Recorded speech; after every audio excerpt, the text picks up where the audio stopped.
ஒவ்வொரு காலப்பகுதியிலும் ஒவ்வொரு விடயங்கள் பேசப்பட்டு கொண்டிருக்கும். அந்த வகையில் தற்பொழுது அதிகமாக பேசப்படுகின்ற விடயம் புலம்பெயர் உறவுகளிடம் பணத்தை பெற்று இங்கிருக்கின்ற மக்களுக்கு உதவி செய்து அதனை காணொலியாக பதிவு செய்து வெளியிடுகின்ற யூடியூபர்களாகவும் அவர்களின் வாழ்க்கை தரம் தொடர்பாகவும் அதிகளவாக பேசப்படுவதை காணக்கூடிய வகையிலே இருக்கின்றது. அதிலே பல குறைபாடுகள் இருக்கின்றது, பல முறைகேடுகள் இருப்பதாகவும் குற்றச்சாட்டுகள் முன்வைக்கப்படுகின்றது. ஆகவே இந்த விடயங்களை எல்லாம் ஒரே பதிவில் பேசி முடிக்க முடியுமா என்று கேட்டால் நிச்சயமாக இல்லை.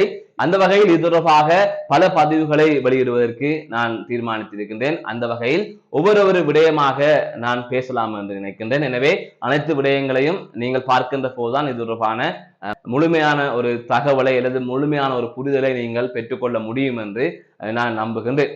அந்த வகையில் முதலாவது ஒரு விடயத்தை எடுத்து பேசுவோம் சொன்னால், இந்த உதவி செய்வது என்பதில் பல விடயம் இருக்கின்றது. ஒன்று, உதவி செய்வது என்பது தெரிந்து செய்வது அல்லது தெரியாமல் செய்வது, அதாவது வெளியில் தெரியாமல் செய்வது அல்லது தெரியாதமாய் செய்வது, அல்லது சரியானவர்களுக்கு செய்வது அல்லது தவறானவர்களுக்கு செய்வது, அல்லது இது உதவியா அல்லது உதவி இல்லையா என்று பல்வேறுபட்ட கேள்வி இந்த உதவி செய்வதிலே இருக்கிறது. அதாவது இந்த ஒரு விடயத்திற்குள்ளே பல விடயங்கள் இருக்கின்றது. இதை நான் சொல்லுகின்ற போது உங்களுக்கு அந்த குழப்புகின்ற மாதிரி இருக்கும். ஆனால் ஒவ்வொன்றாக சொல்லுகின்ற வடிவாக பாருங்கள்.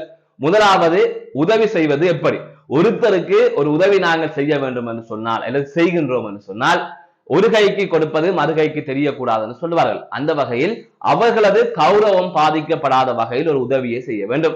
அவர் எப்படியாப்பட்ட மனிதனாக இருந்தாலும் அவரது சுய கௌரவத்திற்கு பாதிப்பு வராத வகையில் நாங்கள் உதவிகளை அவர்களுக்கு வழங்க வேண்டும். இதுதான் உலக வழக்கம், இதுதான் தார்மீகமும் கூட. அப்படி இருக்கின்ற போது ஒருவருக்கு உதவி செய்து அதனை காணொலியாக பலர் பதிவிடுகின்றார்கள். இது இன்றைக்கு நேற்று வந்த இந்த யூடியூபர்ஸ் மட்டும்தான் செய்கின்றார்களா என்று கேட்டால் நிச்சயமாக இல்லை. இதற்கு முதல் பல ஊடகங்களும் இதனை செய்திருக்கின்றது. இதே போல்தான் அந்த ஊடகங்களும் செயற்பட்டது.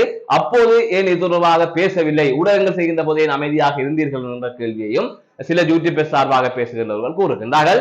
ஆகவே இவற்றையெல்லாம் கடந்து இன்று இந்த பிரச்சனை உச்சகட்டத்துக்கு வந்து நிற்பதால் இவை பேசப்படுகின்றது. எனவே இந்த முறை என்பது முதலாவது புலியாக இருக்கின்றது எனது பார்வையில். ஆனால் அதற்கு அவர்கள் பல விளக்கம் கொடுக்கலாம். அதாவது வீடியோவில் நாங்கள் போட்டால் தான் அது உதவி தருபவர்களுக்கு தெரியும், அல்லது வேறொருவர் அவருக்கு உதவி செய்யாமல் இருப்பார் என்று பல விடயங்களை அவர்கள் கூறுவார்கள். அல்லது இந்த வீடியோவை பார்க்கின்ற பலர் உதவி செய்ய வேண்டும் என்று அவர்களுக்கும் தோன்றுகின்ற போது அவர்களும் உதவி செய்வார்கள் என்றெல்லாம் பல காரணங்கள் அவர்கள் தரப்பிலிருந்து கூறப்படுகின்றது.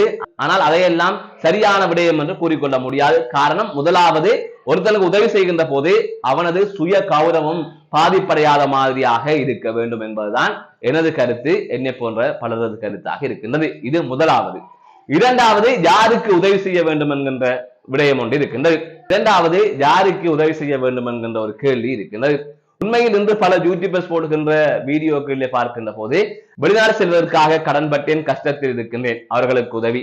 வீடு காணியை அடகு வைத்து விட்டேன், அதற்கு ஒரு உதவி. அதை தாண்டி நான் இயல்பாகவே கடலில் இருக்கின்றேன், அதற்கு ஒரு உதவி. இவ்வாறு பல உதவிகள் செய்யப்படுகின்றது. உண்மையிலே கடலில் இருப்பவர்களுக்கு உதவி செய்ய வேண்டும் என்று சொன்னால் ஒருவர் 2 பேருக்கு செய்தால் போதுமா? நான் உட்பட, அதாவது எனக்கே கிட்டத்தட்ட 18 லட்சம் ரூபாய் கடன் இருக்கின்றது. இப்படி ஒவ்வொருவருக்கும் கடன் இருக்கின்றது. வீடு வளவு இல்லாமல் இருக்கின்றோம், அதனை தாண்டி நகைகள் அடகு வைத்திருக்கின்றோம். இவ்வாறு பல விடயங்கள் இருக்கின்றது. இப்படி இவ்வளவு பிரச்சனைகள் நான் உட்பட இந்த வீடியோவை பார்த்து கொண்டிருக்கின்ற ஒவ்வொருவருக்கும் இருக்கின்றது. அப்ப நாங்கள் அனைவருமே போய் வீடியோக்கு நிற்க வேண்டிய ஆட்கள் தான். ஆனால் ஏதோ போராடி அனைத்து கடன்களையும் அடைத்து நாங்கள் ஏதோ ஒரு வகையிலே முன்னேறலாம், எந்த காலத்திலாவது ஏதோ ஒரு விடயத்தை செய்யலாம் என்ற முயற்சியை செய்து கொண்டிருக்கின்றோம். அப்படி இருக்கின்ற இந்த கடனுக்கெல்லாம் உதவி செய்வது என்பது சரியா என்கின்ற கேள்வியும் எனக்கு இருக்கின்றது. அதை தாண்டி யாருக்கு உதவி செய்யலாம் என்கின்ற கேள்வி உங்களுக்கு எழும். நீ யாருக்கு உதவி செய்ய சொல்லுகின்றாய் என்று நீங்கள் கேட்கலாம். உண்மையிலே ஒருவருக்கு கிட்னி பாதிப்படைந்திருக்கின்றது, அதனை தாண்டி ஒரு கொடூர நோய் ஒன்றினால் அவர் பாதிக்கப்பட்டிருக்கின்றார், அல்லது அவர் ஊனமுற்றோராக இருக்கின்றார், அல்லது கணவனை இழந்து பெண் தனியே எந்த உதவியும் இல்லாமல் இருக்கின்றார். இப்படியானவர்களுக்கு உதவி செய்கின்ற போது அந்த உதவியில் ஒரு நியாயம் இருக்கின்றது. காரணம், அவர்களுக்கு உதவி தேவைப்படும். ஆனால் கணவன் மனைவி 3 பிள்ளைகள், அதிலும் 2 பிள்ளைகள் 18 வயதுக்கு மேற்பட்டவர்களாக இருக்கின்றார்கள். அப்படி இருக்கின்ற போது அந்த குடும்பத்துக்கு கஷ்டம் என்று உதவி செய்தால் இன்று எத்தனை குடும்பங்களுக்கு உதவி செய்ய வேண்டி இருக்கும். அதனை தாண்டி அரசாங்கத்தாலும் பல திட்டங்கள் அவர்களுக்கு கொடுக்கப்படுகின்றது.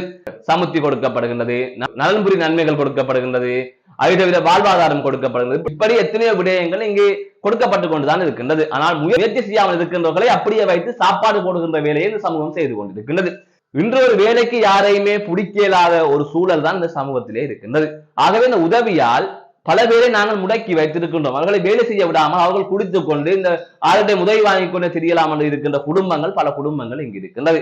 ஆகவே நாங்கள் தான் உதவியை செய்து அவர்களை கெடுத்து வைத்திருக்கின்றோம். அதாவது தூண்டிலை கொடுக்காமல் மீனை கொடுக்கின்றோம் என்பது போல இப்படியே வைத்துக் கொண்டிருக்கின்றோம். இன்னும் எத்தனை காலத்துக்கு இப்படி வைத்துக் கொண்டு இருக்க போகின்றோம் என்று தெரியவில்லை. இது தவிர இந்த வீடியோ போட்டு உதவி செய்வதால் உண்மையிலே பாதிக்கப்பட்டவர்கள், உண்மையிலே போரினால் பாதிக்கப்பட்டிருப்பவர்கள், உண்மையிலே மாற்றுத்திறனாளிகளாக இருப்பவர்கள், உண்மையிலே கணவனை இழந்து இருப்பவர்கள் எல்லாம் உதவி கேட்டு வராமல் அந்த கஷ்டத்தோடையே வாழ்ந்து அல்லது அந்த கஷ்டத்தோடைய பழகி வயிற்றை கட்டி வாயை கட்டி அல்லது ஒரு கட்டத்தில் அவர்கள் உயிரை மாய்த்துக் கொள்ளும் நிலைக்கு போகின்றார்கள் என்று சொன்னால் தன்மானம் முக்கியம்.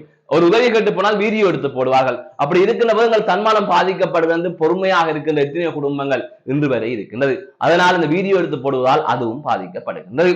அவற்றையெல்லாம் கடந்து உதவி செய்கின்ற போது அவரை கிண்டல் அடிப்பது, நாகரிகமற்ற முறையில் அவர்களுடன் கதைப்பது, அவர்களை இயங்க வைப்பது, நாங்கள் அடுத்தவர்களின் காசை பெற்றுக் கொண்டு போய் எங்களுக்கும் காசை எடுத்துக்கொண்டு நாங்கள் எங்கள் காசை கொடுப்பது போல அவர்களை மிரட்டுவது, இவ்வாறான விடயங்களும் நடக்கின்றது.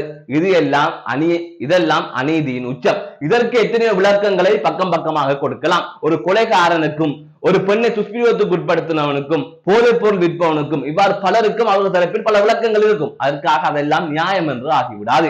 எனவே இந்த நியாயம் என்று பார்க்கின்ற போது இந்த திட்டம், அதாவது சிஸ்டம் என்பதே ஒரு புள்ளியாகத்தான் இருக்கின்றது.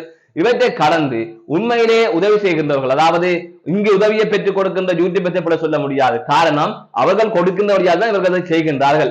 இப்படி இருக்கின்ற போது புலம்பெயர் தேசத்திலிருந்து காசு அனுப்புகின்றார்கள் பாருங்கள், அவர்களும் ஒரு விளம்பர பைத்தியங்கள் தான். அவர்களுக்கு உதவி செய்வதற்கு குடும்பம் இருக்கின்றது, அதை விட உறவினர்கள் இருக்கிறார்கள், உறவுகள் இருக்கிறார்கள், ஏதோ அவர்களை எல்லாம் நல்லாக்கி விட்டது போல இவர்கள் யாருக்கு உதவி செய்வார்கள்? காரணம் இவர்களது பிறந்த நாளுக்கோ மகளின் பிறந்த நாளுக்கோ அல்லது அவர்களின் பெயரோ வர வேண்டும் என்பதற்காக இவர்கள் செய்கின்ற வேலை. இப்படியான வேலைகளை இவர்கள் செய்து கொண்டிருக்கிறார்கள். இவர்களால் தான் அவர்கள் அந்த வேலையை தொடர்ந்து முன்னெடுத்துக் கொண்டிருக்கிறார்கள். அதனை தாண்டி காசு வந்தவுடன் இந்த யூடியூபர்ஸ் மற்றவர்களை மிரட்டுவது, ஆவா குழுக்களை வைத்து மிரட்டுவது, அதனை தாண்டி நாங்கள் என்ன வேண்டும் நான் செய்வோம் என்று நினைக்கின்றது என்றால் காசு குவிந்து இருக்கின்றது. இதை வைத்து மற்றவர்களை அச்சுறுத்துகின்ற வேலைகளையும் இந்த யூடியூபர்ஸ் பார்க்கின்றார்கள். ஆகையால் ஒட்டுமொத்தமாக இது பெரிய ஒரு அவதூறு அல்லது பெரிய ஒரு அநியாயம் இந்த உதவி திட்டத்தால் நடந்து கொண்டிருக்கின்றது என்பதுதான் உண்மையான ஒரு விடயமாக இருக்கின்றது. முன்னவருக்காக சந்திக்கின்றேன். நான் நடராஜ் அஜயகாந்தன்.